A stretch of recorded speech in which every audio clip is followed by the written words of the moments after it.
You can basically call this riff building. We're just having him perform tiny little parts, and then we're, throwing it into the riff where we see fit, and then that's basically effectively building the most perfect version of the riff.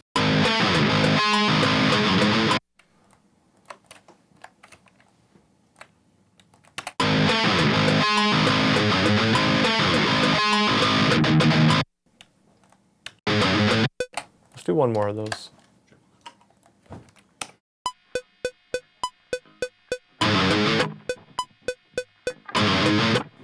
It's the third note. Can you pick? Yeah, but don't palm mute it though. Okay, just down pick it all though? Yep. Sure.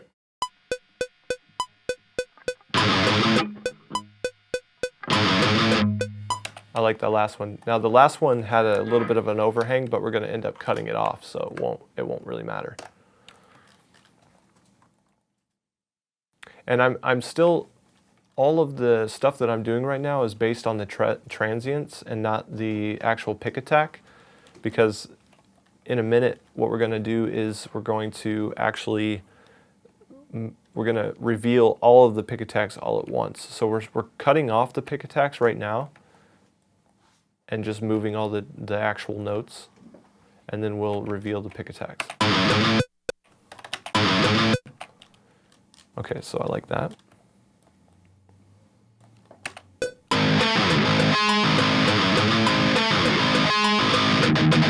Okay, so that thing, the chicka chicka, I want you to just give me a couple of those. Sure. A little bit tighter. Yeah.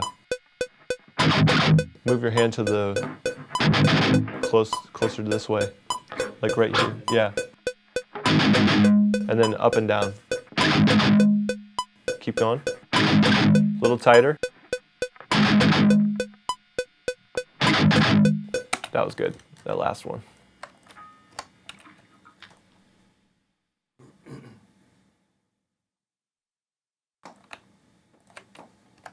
Cool. All right, so let's put that in place and now see what we got.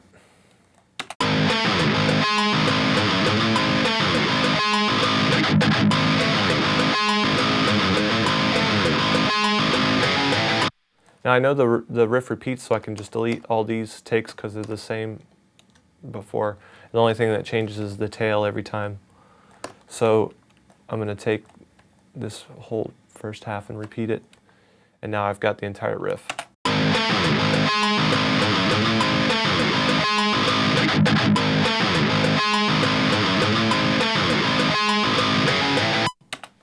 Cool, so that sounds pretty good. And then all you need to do is reveal the pick attacks. And the way to do that is you just select everything. And then I usually choose like a 64th note, but it just depends on the tempo. And then I do a trim left. And that basically reveals the tiny little pick attack that happens before every note. And then we just do a crossfade on that. And you should get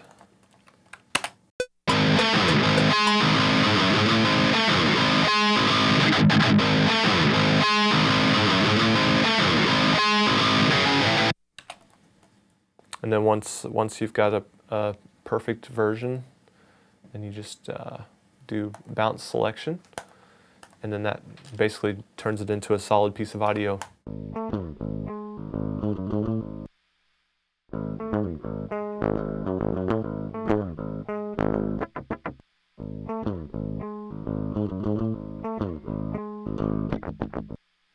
Pretty close. So, I mean, that's pretty much it for the editing section, but let me talk a little bit closer about some of these things. I want you to just play one note for me. Just open.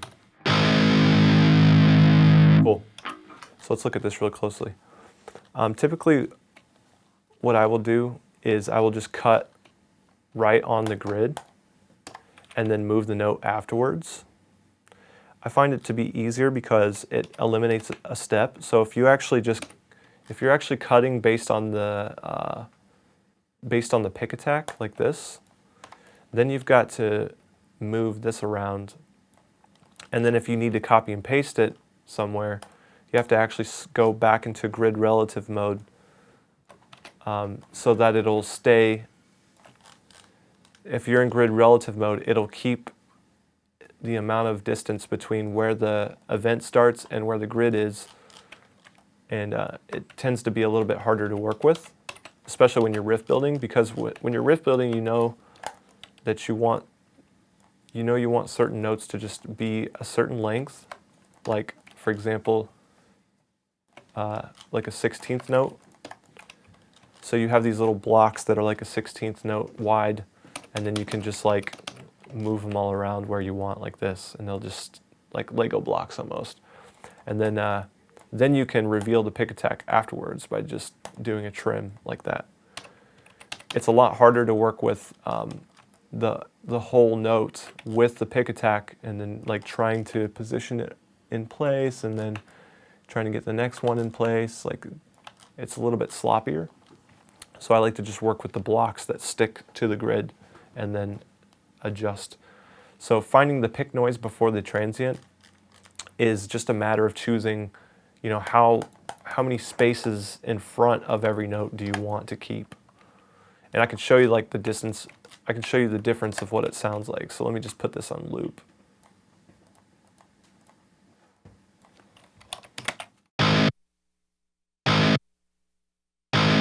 So the more distance I get, it's the more pick attack I get.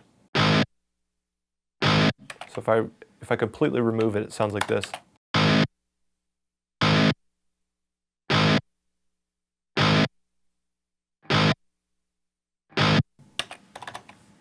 So I don't know if you can hear that, but it's here. It would be better if I actually repeat it.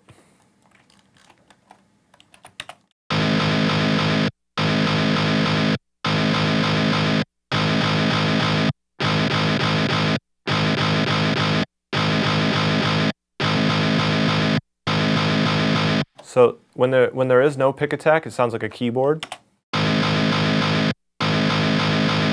And then when there is pick attack, you hear the transition from the pick hitting the string and then releasing the note.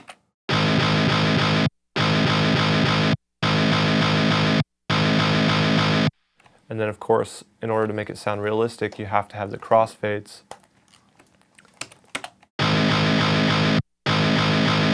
Because without them, it just sounds like.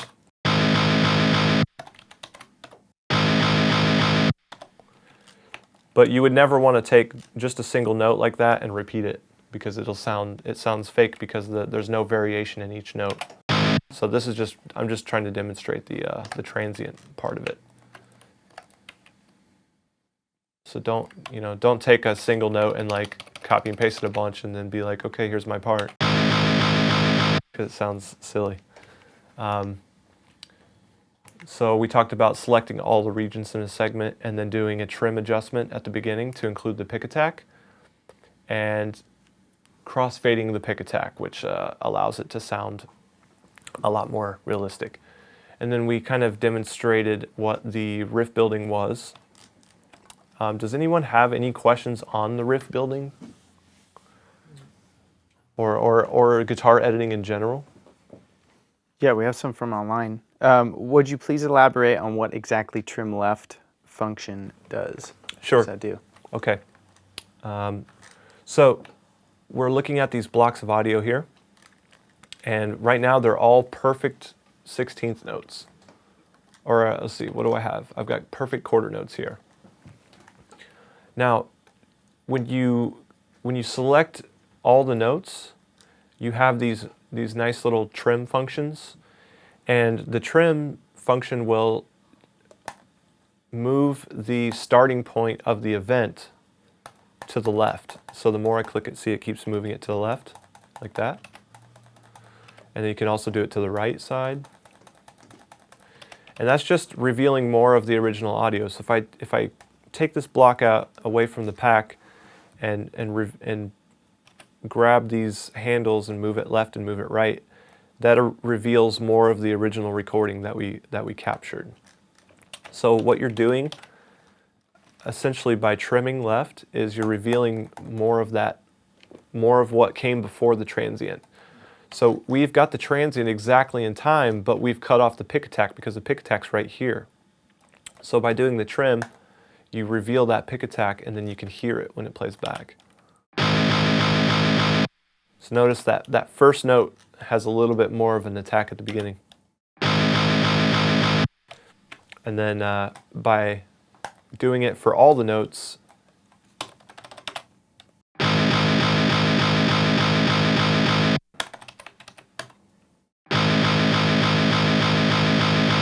you can hear how that pick attack comes in and defines every note. Wow, that's cool. Do you align the pick attack or the transient? I like to align the transient, but you know what? There's no rules, and if this was a slower song, you might need to do something slightly different. Now, a lot of the tempos of metalcore kind of allow you to typically just align the transient and have the pick attack in front of the beat. That's how I prefer it. But if you have the pick attack after the beat, what I've noticed is that it starts to sound kind of laggy, and I'll show you. So if you were just doing only the pick attack as your alignment,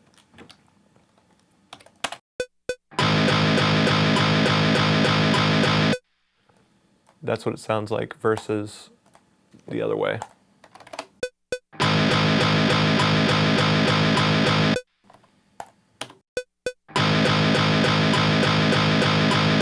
It's very subtle, but there's certain riffs, like you'll record a riff and try it one way, and you'll instantly hear like, oh wow, every note sounds late. I need to align it more to the left. Sometimes you'll record it and it'll be like, oh, all the notes sound early now. Maybe I need to push it to the right. But as long as you're consistent, so if I'm doing the same thing in every note block, then I have the ability to shift the whole riff to the left or shift the whole riff to the right, you know, trim to the left so that all my crossfades are the same distance.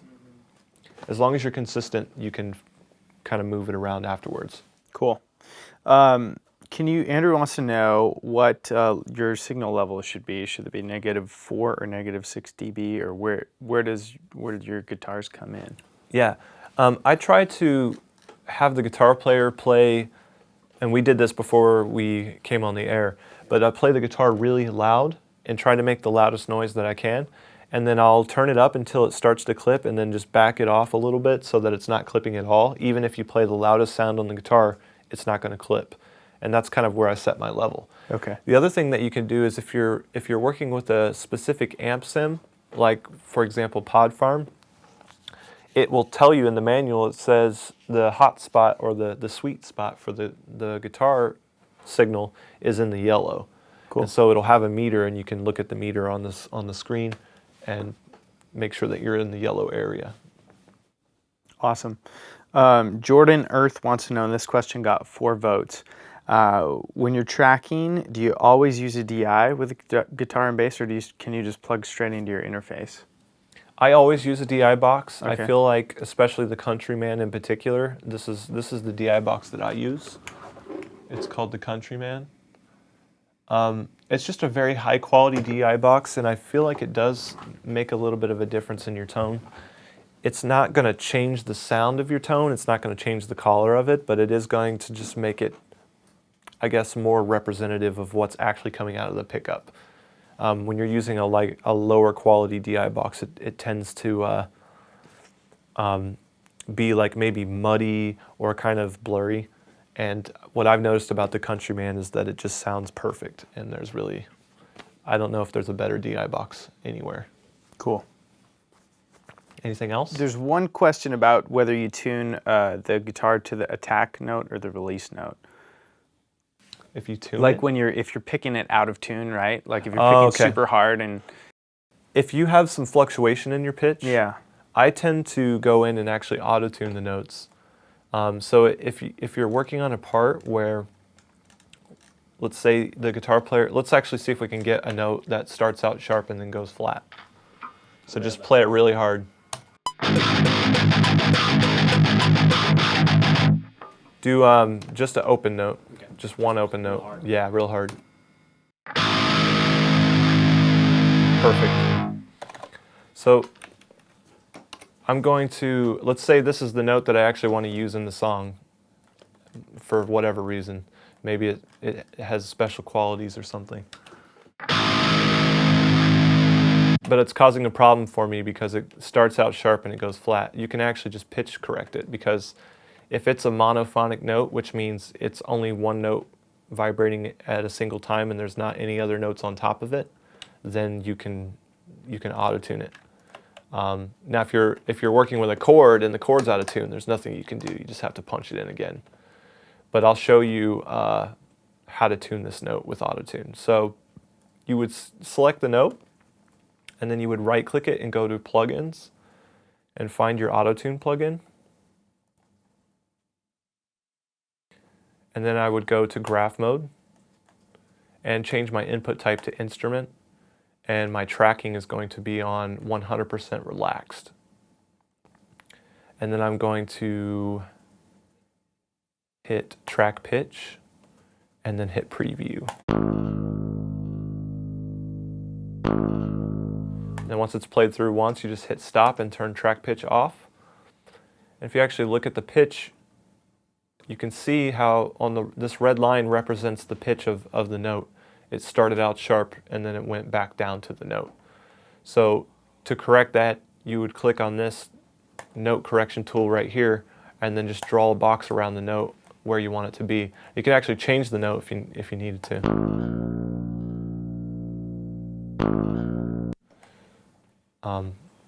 Or you can just, put it on the note.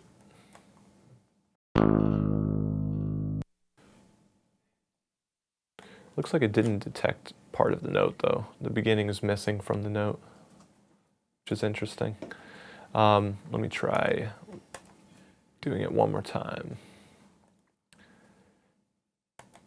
With auto-tune in particular, the input type matters a lot because it'll change how auto-tune behaves. So sometimes if you're working with like lower tuned music, you have to put it on bass instrument, even though it's not a bass.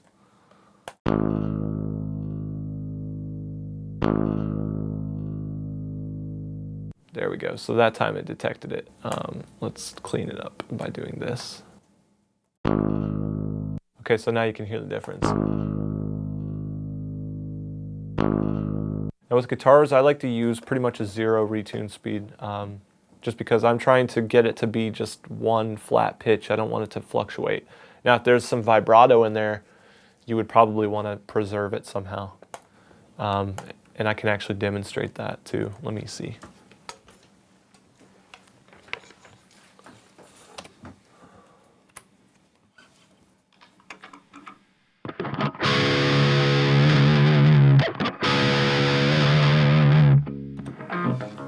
That was my poor attempt at demonstrating vibrato. It'll get the point across though. So if we look at this note on auto-tune,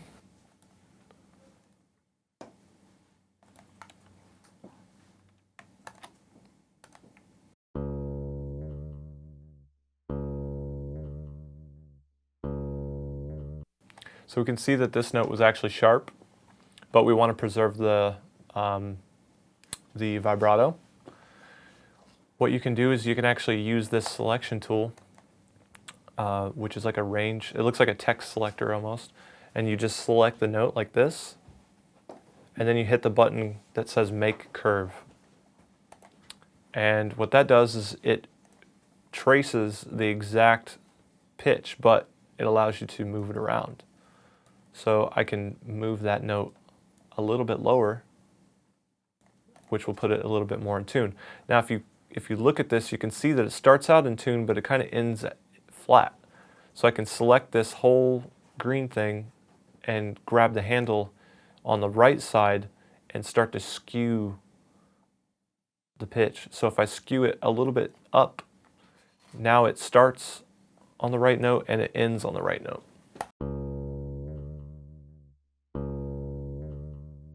But if you wanted it to like rise in pitch, you could do like this. So that's how you would pitch correct it. And then you hit process, and then of course it keeps it in the audio. Awesome. Silly question, but what would you do, or would you do your editing while the guitarist is still there, or wait till after they've left? You said earlier you do all your editing sort of as you go. Yeah, But you know, that's a great question. It's not actually not a silly question at all. okay. And I'll tell you what I do, and it's worked pretty well for me, is guitar players are generally patient because they're sitting in a chair. They're not standing. They're not really overexerting themselves, and they're not using a ton of it doesn't cause physical harm to play guitar. So in that sense, yeah, you can do the edits as you go because it's not painful for them to sit there. And a lot of people have iPhones, so while you're sitting there editing something, they can just be on their iPhone, which a lot of musicians enjoy anyway. Now, if you're working with like a vocalist, it might be a completely different story. You could be sitting there editing in between each vocal take, and the vocalist gets bored, and then they start to sound like crap. Or their voice has like a sweet spot that's only good for like an hour, and if it takes you longer than an hour to get through the song, then you're going to end up with crappy spots. So as far as guitar goes, I like to edit as I go. Editing afterwards is way more difficult because if you need certain notes to be longer, the guitarist isn't there anymore to play them longer for you. So it just makes more sense to do it while you're there.